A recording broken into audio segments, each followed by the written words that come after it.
Hi, welcome back to the second act. Today we're going to be discussing taking care of our aging parents and also discussing losing our parents. Unfortunately, this is a part of this era of our lives. It's also a very sensitive subject for me, so sorry if I get all weepy on you. I recently lost my mother, the last of my husband's and I parents.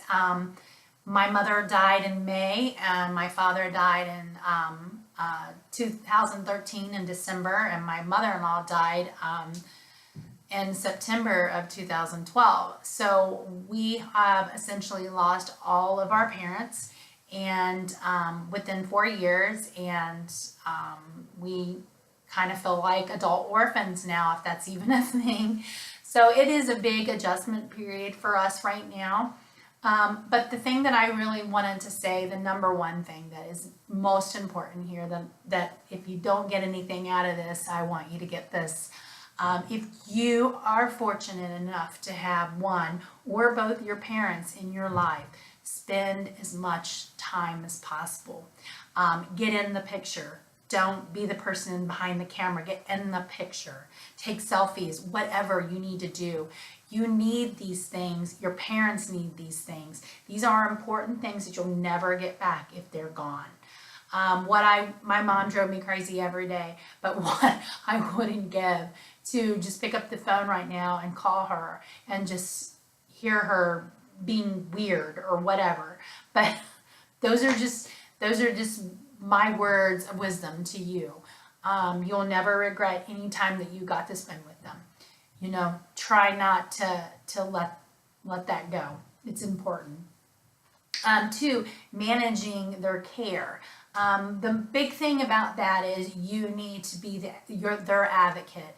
As our parents are aging, they're not always got it going on up here. And I mean, I've met some people that are the same age as my mother and father was when they pass, and they're just completely all together.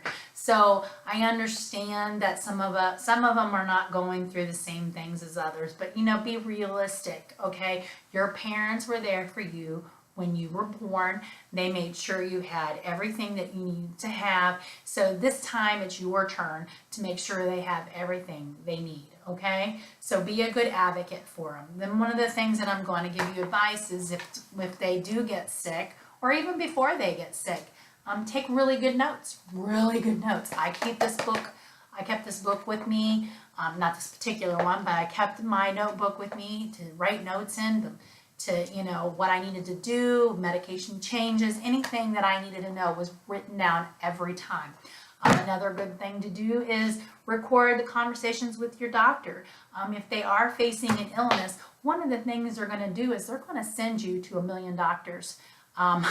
Because say they need a biopsy they found something and they need a biopsy. Well, they're going to have to get it approved through the heart doctor first to make sure their heart is okay to get a biopsy for the surgery. And then, you know, then they're going to go and get blood work. Then they're going to go and see. I mean, I'm just telling you, it's a crazy system. And you need to keep on them. You have to keep up on the medication. You have to keep up on the pharmacies. You have to keep up on the doctors. So it's important to have all this information written down. My big thing is I always had a calendar with me, with my notebook. And the calendar kept track of all the appointments that we had, what times, and then I can always look back and say, oh, you know, on this day when my mother seen such and such doctor, her blood pressure was such and such, and she weighed such and such, and her, you know, whatever. So I think it's important to have those little details, and I think it really goes a long way with help taking care of your parents.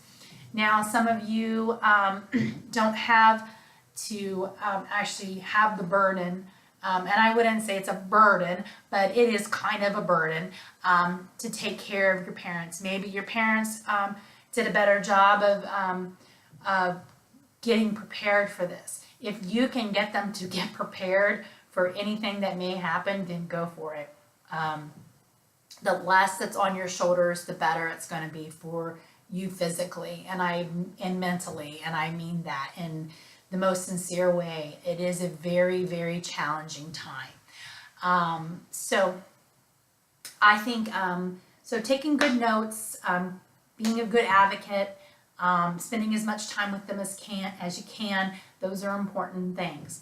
As far as losing your parents, my big thing that I do want to advocate for is that if you can have a sit down with them, even, before they even get sick, you can sit down with them and discuss what they want, their final wishes. And I'm talking things like pulling the plug, CPR, anything. You need to discuss everything with them. You need to know, you and your brothers and sisters need to know exactly what they want.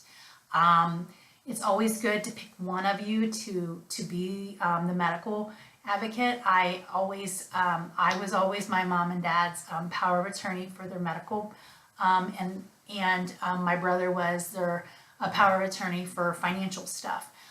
So we worked it out that way, and we did what we had to do as brothers and sisters, and figured out what we needed to do for our parents. But the big thing is there's so many services out there now that you can actually pre-plan your funeral. I would suggest you go do that right now, even as a 50-some-year-old. If you can make your life your kids' life as easy as possible, then do it. If you can do it, do it. Make sure you have the life insurance and make sure they know everything they need to know. Very important stuff right there. So if you can, some of these funeral services they have, you can actually start pre-planning and you can start paying for them. So then, all you need to do is call the funeral director and say, hey, my mother died, come get the body, and they come get it and they have it all done for you. You don't have to come in and do this and that. You may have to come and sign some papers, but other than that, it's already going to be done for you, and that's going to make it so much easier, because that's not something that you want to think about. The day that your parents die, you don't want to think about having to worry about this and that, and whether she liked yellow roses or red roses, and everybody has their own memories of their parents, and so it can be a very trying time. So it's very good to be able to sit down with them and just have that discussion. It can feel a little morbid sometimes, but if you get it out there, then you know exactly what to expect. But that's my advice for you guys today. And if you have anything to share, definitely post it here. I'm looking forward to hearing from you. Have a great day. Thanks.